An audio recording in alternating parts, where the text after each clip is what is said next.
성경 데살로니가전서 1장 1절로 10절 말씀입니다. 신약성경 329쪽에 있습니다. 6절 7절을 한 목소리로 봉독하시겠습니다.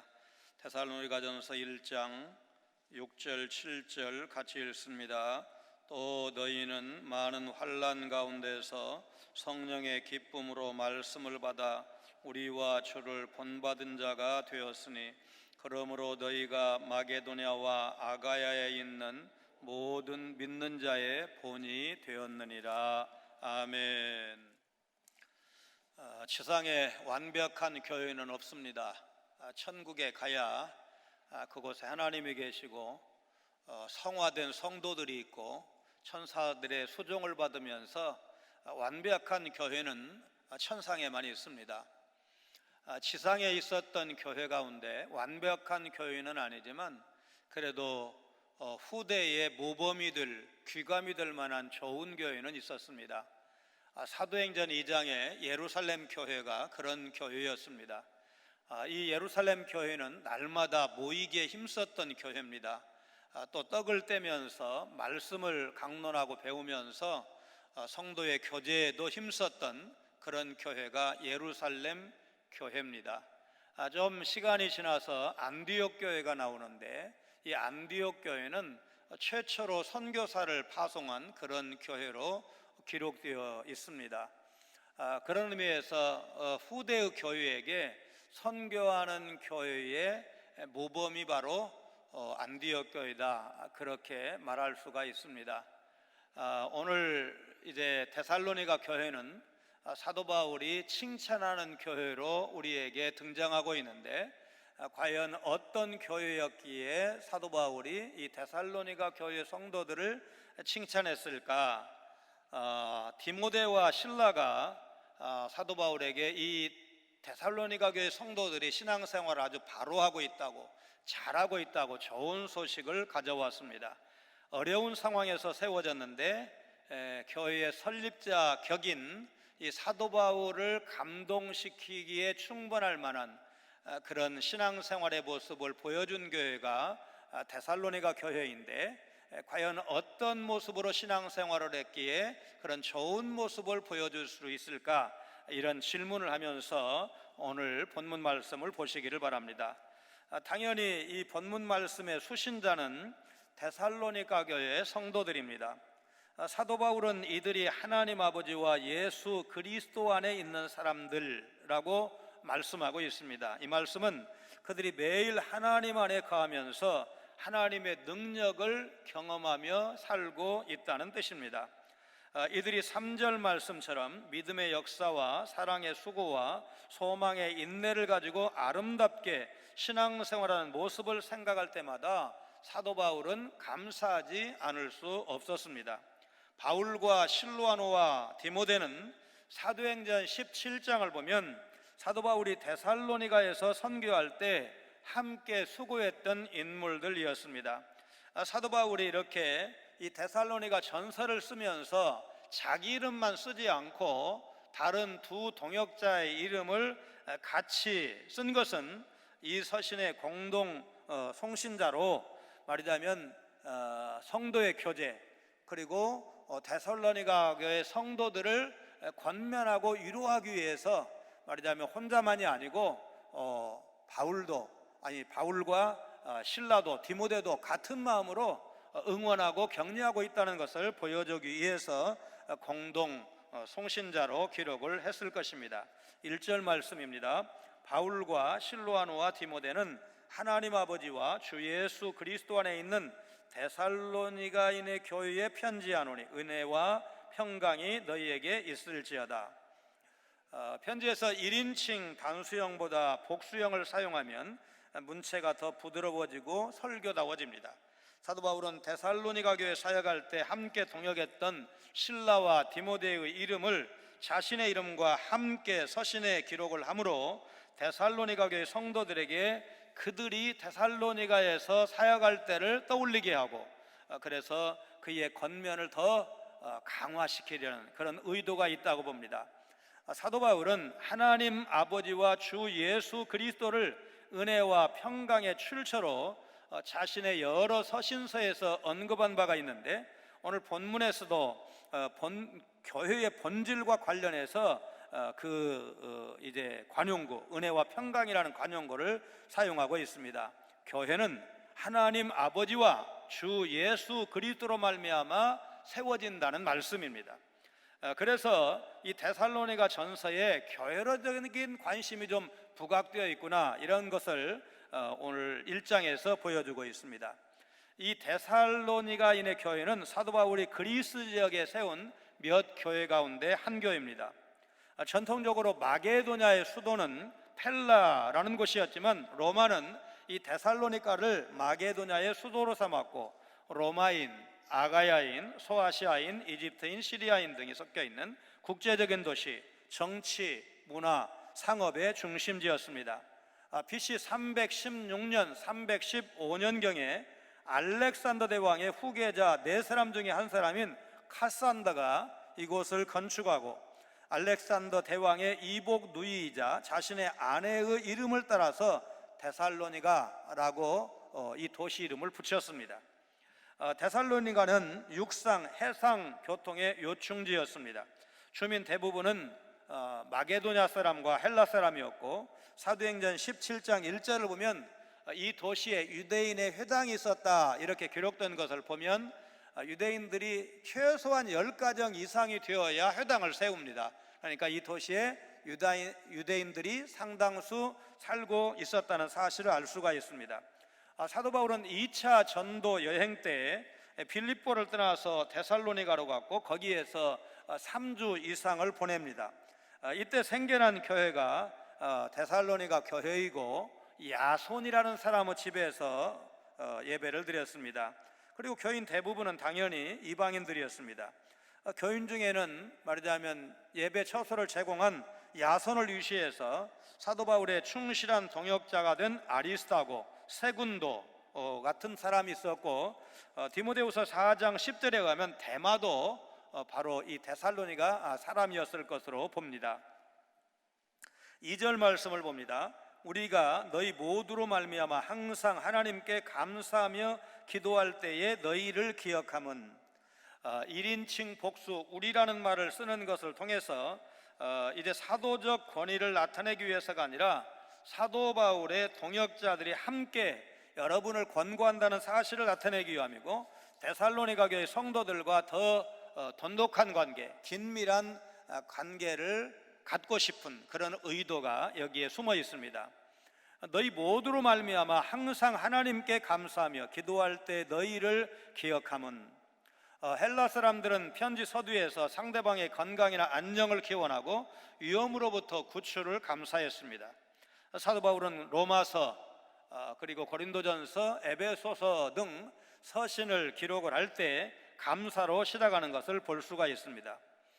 1950년대 미국의 위스콘신 대학에서 문학을 사랑하는 학생들이 소모임, 요즘 말로 동아리를 만들었습니다. 정기적으로 모여서 자신이 쓴 작품을 소개하고 서로의 부족함을 지적하고 비평했습니다. 다른 곳에서 비슷한 시기에 문학도들이 서로의 작품에 대해서 날카로운 비판 대신에 어떤 부분이 좋은지 칭찬하는 모임을 가졌습니다. 10년쯤 지났을 때 칭찬을 위주로 하던 모임 출신의 문학도들은 대부분 훌륭한 작가가 되었습니다. 그러나 유망해 보였던 위스콘신 대학의 문학도들 중에서는 뛰어난 작가가 한 사람도 배출되지 않았습니다. 사람은 보통 95%의 장점과 5%의 단점을 갖고 있다고 합니다. 그런데 남이 가진 95%의 장점을 주로 보는 사람이 있는가 하면 5%의 단점에 집중하는 사람도 있습니다. 물론 이것은 자기 자신을 볼 때도 마찬가지입니다. 자신에게 있는 95%의 장점, 하나님께서 나에게 신앙생활하기에 이 땅을 살아가기에 필요한 은사, 재능 충분히 주셨어. 그게 한 달란트라고 할지라도 그거 작지 않은 거야, 충분해, 이렇게 생각하는 사람과 자신에게 있는 약점에만 집중하는 사람이 있을 수가 있다는 뜻입니다. 자신에게 있는 95%의 장점에 집중하게 되면 분명히 그는 긍정적인 인생을 살게 될 것이고 좋은 결과를 만들어낼 것입니다. 다른 사람이 가진 95%의 장점을 보고 칭찬한다면 분명히 그 사람과 좋은 관계를 이룰 수가 있을 것입니다. 그러나 다른 사람이 갖고 있는 그 5%의 단점에만 집중한다면, 또 그것을 말한다면 인간관계가 원만해지는 것은 어려울 것입니다. 칭찬과 격려가 사람을 살리고 공동체를 살린다는 사실, 이 말씀, 이 사실을 좀 잘 기억을 하면서 자녀들을 격려하시고 또 교회 안에서도 신앙생활하면 우리 교회가 좋은 교회 되는데 크게 도움이 될 것입니다. 3절 말씀을 우리 같이 읽겠습니다. 너희의 믿음의 역사와 사랑의 수고와 우리 주 예수 그리스도에 대한 소망의 인내를 우리 하나님 아버지 앞에서 끊임없이 기억함이니. 사도 바울은 데살로니가 교회 교인들의 신앙생활, 특별히 영적인 형편을 듣고 감사했습니다. 3주밖에 사역하지 않았고 그저 나쁜 짓 하고 도망친 것은 아니지만 야반도주했습니다. 밤에 몰래 빠져나왔습니다. 그런데도 이 데살로니가 교회 성도들이 건전한 믿음 가운데 신앙이 성장하고 성숙하고 있다는 소식을 들었을 때 사도 바울 입장에서 하나님, 역시 교인은 하나님이 키우시는군요. 왜냐하면 자기가 오랫동안 수고한 게 아닌데 들려오는 소식이 너무너무 잘하고 있는 거예요. 하나님께서 데살로니가 교회를 키우시는구나, 성령께서 역사하시는구나, 그러면서 사도 바울은 하나님의 은혜에 감사했습니다. 믿음의 역사와 사랑의 수고와 소망의 인내는 흔히 기독교의 3요소 그렇게 말하기도 하는데, 이상근 박사 같은 분은 신앙의 3면 이렇게 부르기도 했습니다. 워너메이커라는 사람은 믿음의 역사를 설명하는 것이 사랑의 수고와 소망의 인내라 할 것이다, 그렇게 말했습니다. 사도 바울은 이 셋을 통칭해서 8절에서 믿음이라고 부르고 있는 것을 볼 수가 있습니다. 그러니까 믿음에서 나오는 역사, 사랑에서 나오는 수고, 소망에서 나오는 인내, 곧 믿음, 사랑, 소망은 마음속 중심의 이제 간직들 내용물이고, 역사와 수고와 인내는 비교적 밖으로 드러나는 열매라 할 것입니다. 그러나 이 셋에는 독립적인 면도 있습니다. 믿음은 과거에 근거하고, 사랑은 현재에 일하고, 소망은 미래에 연결한다. 라이트 푸트라고 하는 이제 성경학자가 그렇게 설명을 했는데, 이렇게 말한다면 이것은 상호 보완적인 측면도 있다, 그렇게 말할 수가 있을 것입니다. 고린도전서 13장 13절에 있는 말씀처럼 믿음, 소망, 사랑은 하나님의 공동체에 꼭 있어야 할 덕목입니다. 믿음은 두려움을 이기게 하고 관계를 공고하게 할 것입니다. 믿음으로 일할 때 분명한 결과가 나올 것입니다. 사랑은 책임이라고 말할 수 있고, 희생이라고 말할 수 있고, 사람을 움직이는 힘이다, 그렇게 말할 수 있을 것입니다. 어려움을 견뎌내게 하는 힘인 소망 있는 사람은 기다리고 인내할 수가 있습니다. 며칠 전에 무려 71년을 해로한 영국 중부도시 레스터의 율프러셀과 베라 부부가 4분 차이로, 근데 같은 날 말하자면 4분 먼저 4분 나중에 이렇게 세상을 떠났다는 아름답고 슬픈 기사를 신문에서 읽었습니다. 연세가 들어가면 누가 먼저 갈까?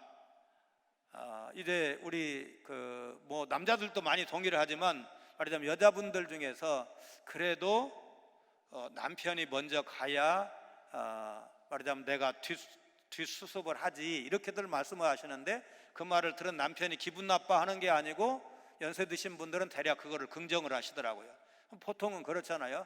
이제 여자는 혼자 살지만 남자는 혼자 못 살아 이러는데, 대략 지금까지 연세 많이 드신 어르신들 같은 경우에 아내가 헌신적으로 뒷바라지 해가지고 가정 살림 모든 게 이루어졌다는 걸 생각하면 아내 없이 남자, 특별히 연세가 많으신 분이 혼자 사는 것이 어렵다는 측면에서 우리가 그 말을 좀 어느 정도 인정을 하잖아요. 그런데 이 부부가 그렇게 4분 차이로 90살 넘은 93살, 90살 부부가 떠났다는 그런 얘기입니다.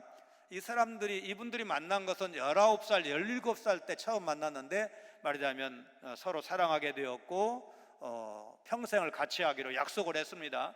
그런데 이제 2차 대전이 난 거예요. 전쟁에 참전하게 되고 몇 년 동안 복무하고 돌아와서 71년이라고 하니까 아마 1949년에 결혼을 해서 이렇게 71년을 지낸 것 같아요. 이 아내 입장에서 봤을 때 전쟁이 났습니다. 장래를 약속한, 평생을 약속한 남자친구가 군대에 갔습니다. 불안하기도 했겠죠. 부상당할까 혹은 전사하지 않을까 이런 걱정 분명히 사람이니까 했을 겁니다. 그러나 기도하면서 기다렸습니다. 그리고 전쟁 후에 무사히 돌아왔고 가정을 이루어서 아들, 딸 낳고 손자, 손녀까지 보면서 그렇게 71년을 해로하고 90살 넘은 연세에 이제 이 땅을 떠났습니다. 여자 입장에서 남편에 대한 신뢰가 있었을 것이고, 그래서 그를 소망 가운데 기다렸을 겁니다. 그리고 그게 몇 년 세월이 지났지만 인내하면서 기다렸고, 결국 우리에게 좋은 그 미담 하나를 제공해주는 그런 인생을 살았습니다. 다시, 자, 공동체를 성장하게 하는, 교회를 성장하게 하는 것은 어디서 오는 것일까? 뭐 길게 설명할 필요 없습니다. 교회는 예수 그리스도 위에 서 있습니다. 예수님은 믿음의 주요, 사랑의 본질이요, 소망의 대상이십니다. 그분이 누구이시고 어떤 삶을 사셨는지를 알면 그분에게 소망을 둘 수 있습니다. 기독교인으로 살아가기 어려운 시대라고 해서 쉽게 세상과 타협해서는 안 됩니다. 하나님은 믿음으로 견디고 사랑으로 수고하고 또 소망 가운데 인내하는 것을 원하신다는 것, 여러분 꼭 기억을 하시면서 믿음의 사람 되시고 또 사랑을 실천하시고 소망 가운데 인내하시는 그런 삶을 사시기를 주의 이름으로 축원합니다. 사도 바울은 사절에서 데살로니가 교회 성도들을 하나님의 사랑하심을 받은 형제들이다 이렇게 부르고 있습니다. 하나님의 백성이고 하나님께서 창세전에 택하신 사람들이라는 말씀입니다. 4절 말씀 우리 같이 읽습니다. 하나님의 사랑하심을 받은 형제들아 너희를 택하심을 아노라. 하나님께서 데살로니가 교회 성도들을 택하셨다고 말씀하고 있습니다. 하나님께서 여러분과 저도 선택하셔서, 그것도 창세전에 선택하셔서 때가 참에 복음의 말씀을 듣게 하시고 예수를 그리스도로 시인하게 하시고 오늘 이 자리에 앉아서 하나님을 예배하게 된 줄로 믿습니다. 구약에도 마찬가지입니다.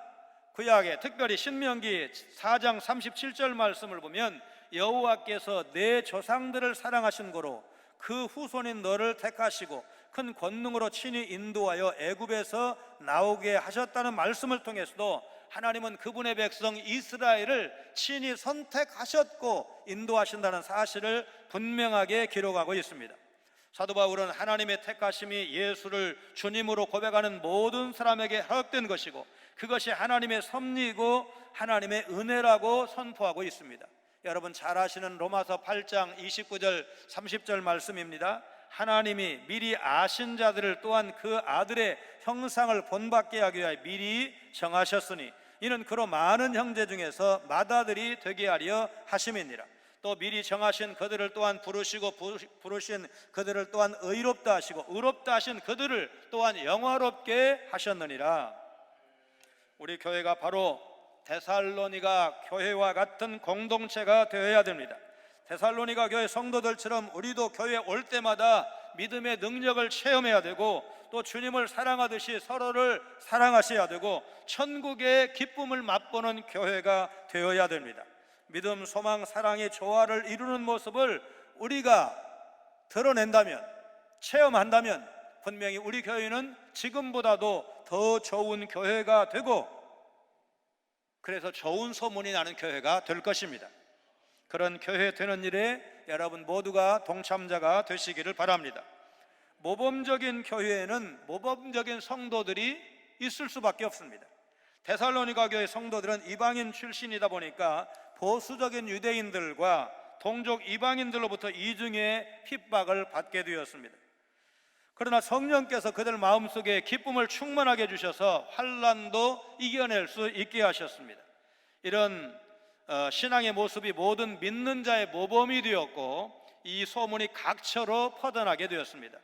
복음이라는 말은 이사야서 52장 7절 말씀 좋은 소식을 전하며 평화를 공포하며 복된 좋은 소식을 가져오며 라는 말씀에서 비롯되었다고 봅니다. 5절 말씀을 같이 읽습니다. 이는 우리 복음이 너희에게 말로만 이른 것이 아니라 또한 능력과 성령과 큰 확신으로 된 것입니다. 우리가 너희 가운데서 너희를 위하여 어떤 사람이 된 것은 너희가 아는 바와 같으니라. 사도 바울은 로마서 1장 16절에서 복음은 모든 믿는 자에게 구원을 주시는 하나님의 능력이라고 말씀하셨습니다. 사도 바울은 복음을 전하면서 구원에 이르는 하나님의 능력이 어떻게 역사하는지 체험했고 또 모두에게 보여주었습니다.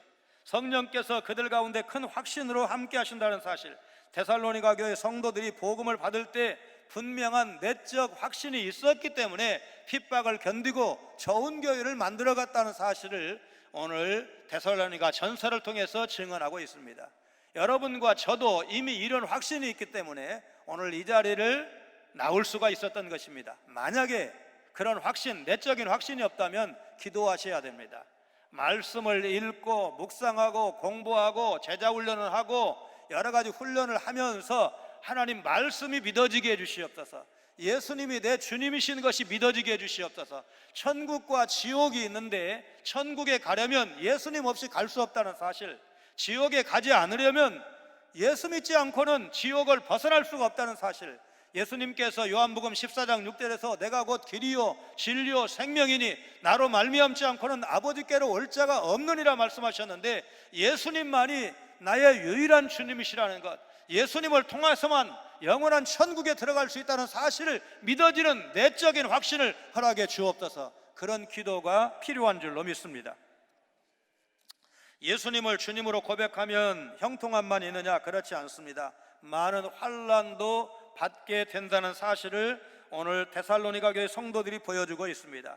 사도행전 17장 1절로 9절을 보면 데살로니가 교회 성도들이 복음을 받아들이고 야손의 집에 모여서 예배를 드릴 때 유대인들이 그 도시의 불량한 사람들을 선동해서, 그러니까 소위 노는 사람들에게 돈을 주어서 핍박하게 했습니다. 쳐들어왔습니다.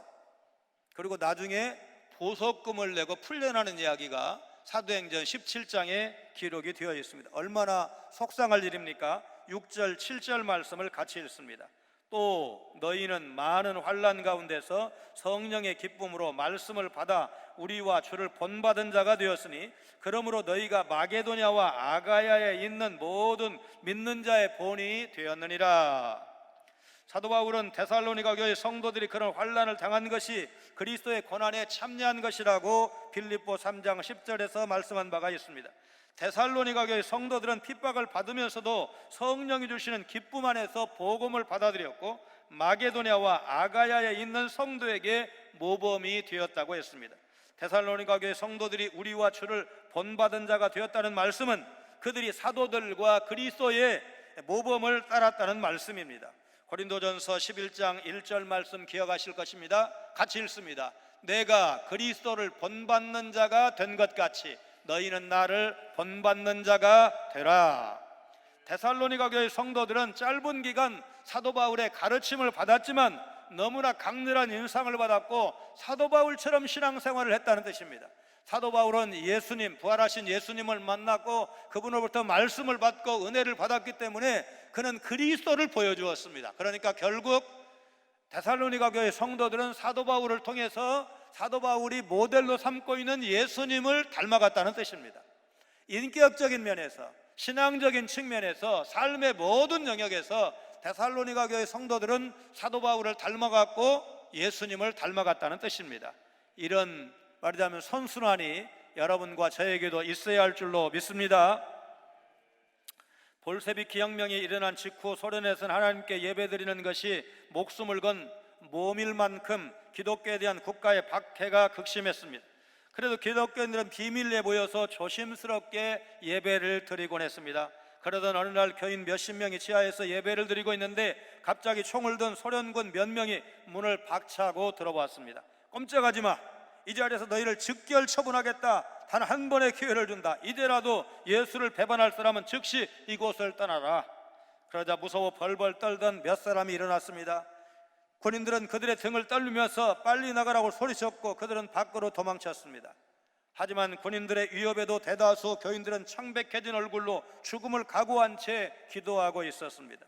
그 모습을 본 군인들은 문을 걸어 잠근 후에 총을 내려놓고 외쳤습니다. 여러분 반갑습니다. 저희들도 기독교인입니다. 혹시 우리를 감시하기 위해서 파견된 가짜 교인이 있을까봐 일부러 총을 들고 행패를 부렸습니다. 용서하십시오. 이제 그들은 모두 갔으니 우리 모두 함께 예배를 드립시다. 환란은 참된 신앙과 거짓 신앙을 구별하는 바로미터라 할 것입니다. 지금 여러분께서 고난을 당하고 있다면 그것은 자신이 복음을 전심으로 믿고 있는지 그렇지 않은지를 확인할 수 있는 기회가 왔다고 생각을 하시고, 하나님 이 고난 속히 가게 하시되 적극적으로 이길 수 있도록 능력을 주옵소서. 고난당한 것이 내게 유익이라 내가 이로 인하여 주의 율례를 배우게 되었나이다 고백했던 시편 시인의 고백이 내 고백이 될 수 있도록 하나님 나를 붙들어 주옵소서. 그렇게 기도하시는 여러분 되시기를 바랍니다. 주의 말씀 곧 예수 그리스도의 복음이 이 데살로니가 교회 중심으로 이제 마게도냐 아가야 지역으로 널리 퍼졌다고 했습니다. 8절 말씀 같이 읽습니다. 주의 말씀이 너희에게로부터 마게도냐와 아가야에만 들릴 뿐 아니라 하나님을 향하는 너희 믿음의 소문이 각처에 퍼졌으므로 우리는 아무 말도 할 것이 없노라. 지금 사도 바울은 아가야의 수도인 고린도에 있는데 그곳까지 데살로니가 교회 성도들의 믿음 생활 소식이 알려졌습니다.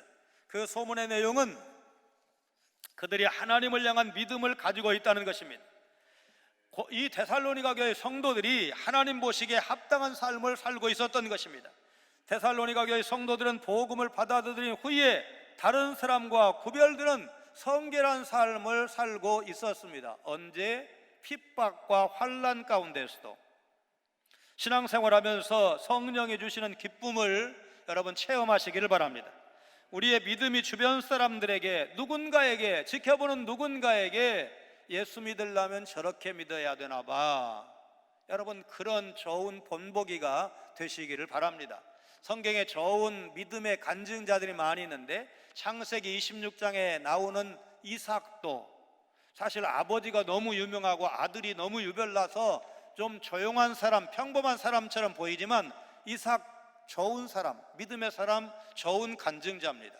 하나님께서 아브라함에게 주셨던 믿음, 언약을 계승해 주셨습니다. 그에게도 똑같이 약속하셨습니다. 하늘의 별처럼 바닷가의 모래알처럼 많은 자손을 주시겠다고 약속하셨습니다. 아들 둘밖에 없는 사람에게. 그리고 하나님은 결국 그 약속을 이루십니다. 창세기 26장 12절에 보면 그 해에 농사를 지어서 100배나 얻었다고 했습니다. 물질의 복 주신 겁니다. 13절 이하에 보면 시기를 좀 봤습니다. 우물을 파면 물이 나오는데 계속 빼앗깁니다. 그 실패를 몇 번 이제 거듭한 후에 이삭이 이거 아닌가 보다, 이거 아닌 게비요, 우리 사투리로 이거 아닌 게비요, 내가 잘못한 게비요, 이렇게 생각을 하고 창세기 13장에 아버지가 브엘세바에 가서 제단을 쌓은 것, 그 장면을 떠올립니다. 물론 태어나지 않았지만 말하자면 이삭이 자랄 때 말하자면 아버지 아브라함은 제단을 쌓는 모습을 여러 번 보여줬습니다. 이제 그걸 떠올린 거예요. 우리 아버지처럼 해야 되겠다. 그래서 브엘세바로 갑니다. 하나님께서 그 밤에 나타나십니다. 내 아버지 아브라함의 하나님이니 너는 두려워하지 말라. 그러면서 아버지에게 주셨던, 아브라함에게 주셨던 그 축복의 약속을 이삭에게도 다시 하십니다. 이삭이 그곳에 제단을 쌓습니다. 장막을 칩니다. 우물을 팝니다. 다시 물이 나옵니다. 1년의 과정을 쭉 지켜봤던 아비멜렉이라는 이방의 왕이, 부족국가의 왕인데 이 사람이 군대장관 비골과 친구 아우삭과 더불어서 이삭을 찾아옵니다. 그리고 이렇게 말합니다. 너는 우리를 해하지 말라. 여호와께서 너와 함께 계심을 우리가 분명히 보았으므로. 이삭이 믿는 사람의 대표라고 한다면 아비멜렉은 불신자의 대표입니다. 믿지 않는 사람이 와가지고 믿는 사람을 향해서 당신이 하나님 잘 섬기는 것 봤습니다. 내가 그렇게 여러 번 뺏고 여러 번 핍박을 했는데도 나와 싸우지 않고 그냥 양보하고 떠나는데 하나님이 또 주시고 또 주시고 계속해서 복 주시는 것을 보면서 내 인생의 결론이 나왔습니다. 나 이제 당신 해치지 않겠습니다. 당신과 싸우지 않겠습니다. 대립하지 않겠습니다. 우리를 해하지 마소서. 당신이 나보다 더 셉니다. 사실 이 당시에 이삭이 그저 아브람 아버지로부터 모든 것을 다 물려받아, 말하자면 종들 식솔들을 다 물려받았다고 해도 그저 1000명이 될까요? 그 정도밖에 안 됩니다. 그저 한 가문의 가장일 뿐입니다. 그런데도 훨씬 큰 세력을 가지고 있는 부족국가의 왕이 우리를 해치지 말라고, 우리와 화친하자고 제의를 해옵니다.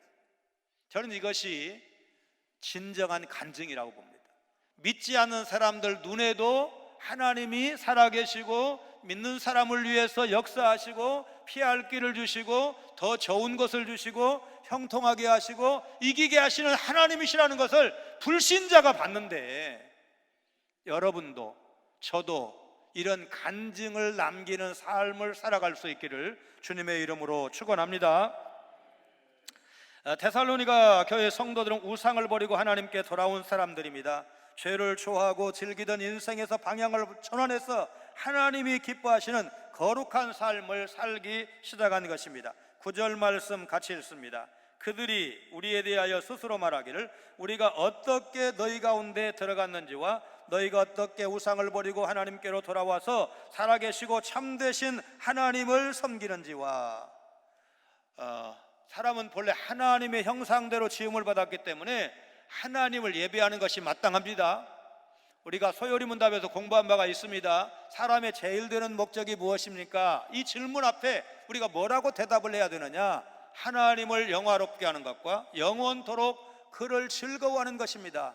하나님을 영화롭게 하는 것이 여러분과 제가 살 이유입니다. 영원토록 하나님을 즐거워하면서 사는 것이 여러분과 제가 걸어가야 될 믿음의 길입니다. 여러분 믿으시길 바랍니다. 10절 말씀 같이 읽습니다. 또 죽은 자들 가운데서 다시 살리신 그의 아들이 하늘로부터 강림하실 것을 너희가 어떻게 기다리는지를 말하니 이는 장래의 노하심에서 우리를 건지시는 예수시니라. 진정한 그리스도인은 삶의 균형이 있어야 합니다. 이 땅에서의 삶도 충실해야 됩니다.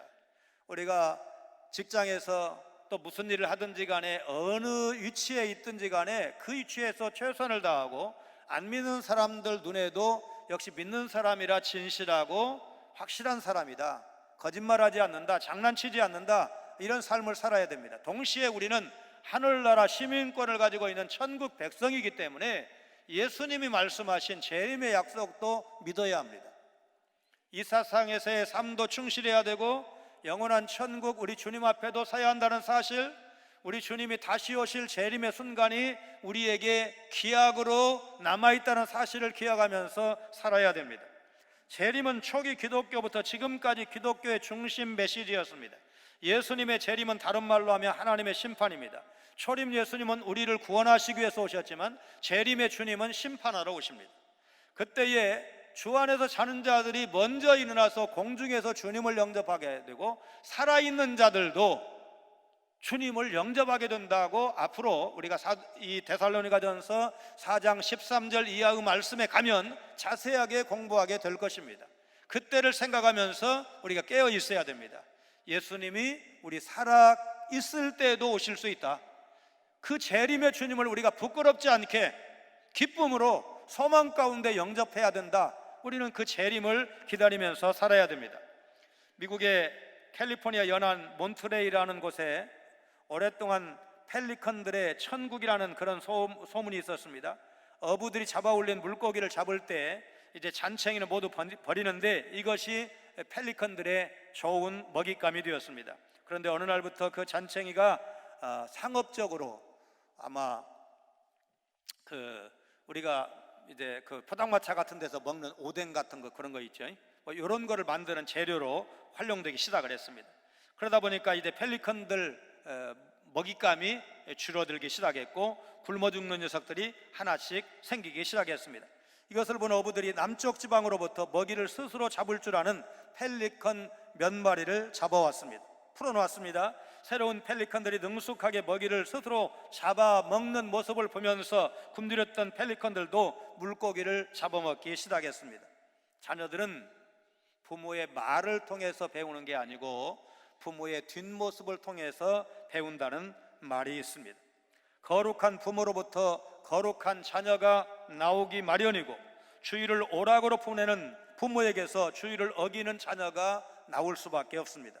예수님은 요한복음 17장 소위 대제사장의 기도에서 자신이 성부 하나님과 하나인 것 같이 우리 믿는 성도들이 예수님과 하나 되기를, 한 몸 되기를 기도하셨습니다. 성령은 지금 무슨 일을 하시느냐? 우리 속에 내주하시면서, 우리 속에 거하시면서 우리가 예수님 닮아가는 거룩한 백성으로 날마다 새로워지고 날마다 성화가 진전되기를 위해서 역사하고 계십니다. 말씀을 통해서 자기 자신을 돌아보게 하십니다. 죄를 깨닫게 하십니다. 우리가 변화가 더딘 것에 대해서 반성하고 통회하게 하십니다. 그래서 우리는 날마다 해가 거듭될수록 하나님 앞에 더욱더 거룩한 백성으로, 천국 백성으로, 예수님 닮아가는 백성으로 이제 변화되어야 되는데, 여러분 좀 말하자면 기독교 우리 교인들끼리 쓰는 그 유머 중에 뭐가 있느냐면, 우리가 예수님을 많이 닮아가면 천국에 가도 예수님 처음 뵙겠습니다 그렇게 인사 안 하고, 어디서 많이 뵌 듯 싶습니다 그렇게 인사할 거고, 하도 예수님 안 닮고 겨우 강도 같은 그런 믿음으로 그냥 나 예수님 믿습니다 하고 천국에 딱 들어가면 너무나 생소해가지고 처음 뵙겠습니다 얼떨떨 할 거라는 거예요.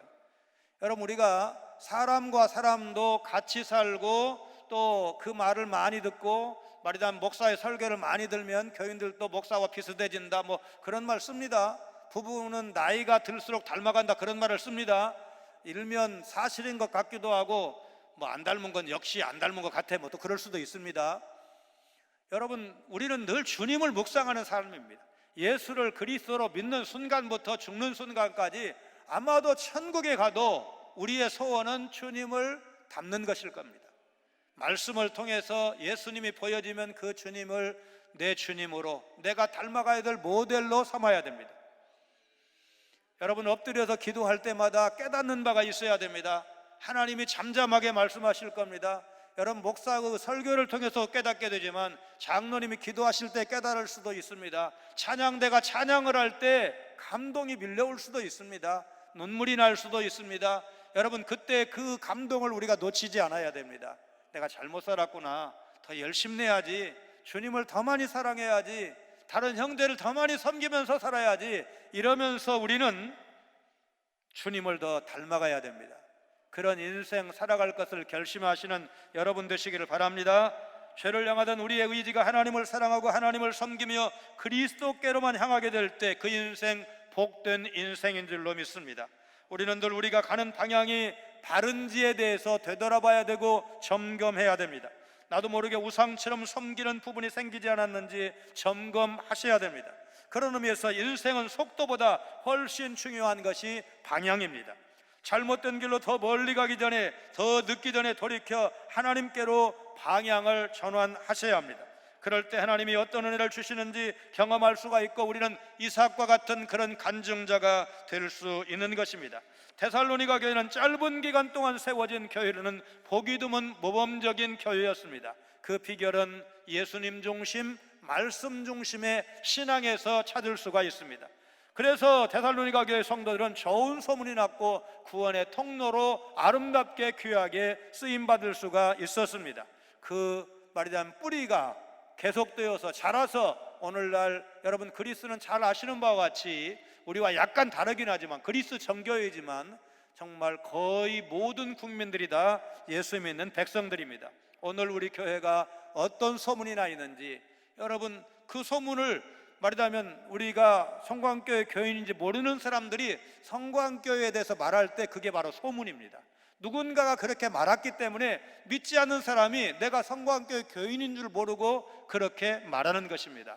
여러분, 어느 교회도 약점 없는 교회는 없습니다. 분명히 약점이 있습니다. 아픔도 있을 수 있습니다. 상처도 있을 수가 있습니다. 그런데 부정적인 얘기를 너무 많이 드러내게 되면 그거를 이 사람한테 이 말 듣고 저 사람에게 저 말 들은 어떤 사람은 교회는 안 좋은 곳이구만, 교인들도 별로 다를 게 없다네, 그러면서 교회에 대해서 등을 돌릴 것입니다. 그런데 동일한 교회인데 그렇게 말하지 않을 수도 있습니다. 엊그저께 우리 교회 오신 지 10년쯤 되셨나요? 그러나 말이다면 정읍분 아니셔요. 멀리서 오셨어요. 그분이 우리 교회가 큰 교회치고는 가족 같은 교회라는 데 대해서 동의를 하셨어요. 우리 교회는 큰 교회지만 그래도 가족 같은 분위기가 살아있는 교회입니다. 장례식 때 그래도 이렇게 나와서 운구위원으로 찬양 조가위원으로 같이 섬기고, 그래도 예배 한 번은 발인 예배든지 아니면 입관 예배든지 드려주는 그런 모습을 통해서 서울의 대형 교회도 보여줄 수 없는 그런 따뜻함이 우리 교회에 있습니다. 그랬더니 맞다는 거예요. 우리 교회가 좋은 교회라는 거예요. 여러분, 그렇게 다른 사람들에게 말하자면 좋은 면을 부각을 시킬 때 내용물이 없으면 그렇게 말할 수가 없겠죠. 그러나 동일한 말하자면 어떤 모습을 보고도 좀 긍정적인 면을 부각을 시키게 되면 그 얘기를 모은 어떤 사람은 교회에 가고 싶은 마음이 생길 겁니다.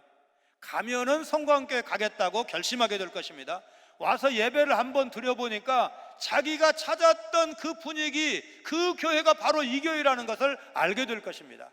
그런 역사, 그런 놀라운 기적 같은 역사가 우리의 사소한 행동 하나하나를 통해서 이루어질 수 있다는 사실을 기억을 하면서 우선은 믿음의 역사가 있어야겠죠.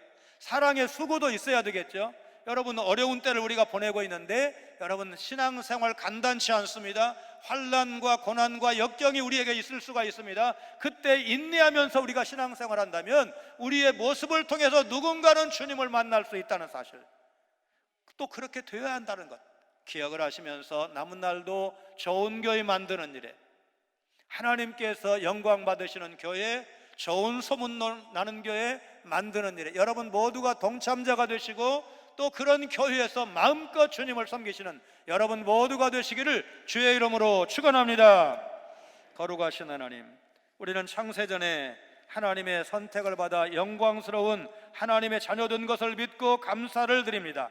하나님의 백성인 우리 모두가 믿는 자들의 모범이 되게 하여 주옵소서. 성도 한 사람 한 사람이 좋은 소문의 근원이 되게 하여 주옵소서. 사도 바울 일행은 데살로니가 교회 성도들로 인하여 하나님께 감사하며 그들의 믿음의 역사와 사랑의 수고, 소망의 인내를 기억하고 그들이 환난 중에도 복음의 능력으로 믿는 자의 본이 되었다고 함같이 오늘 우리 성광교회가 정읍에서 한국교회 앞에 은혜롭고 모범적인 교회로 우뚝 서도록 하나님 인도하여 주옵소서.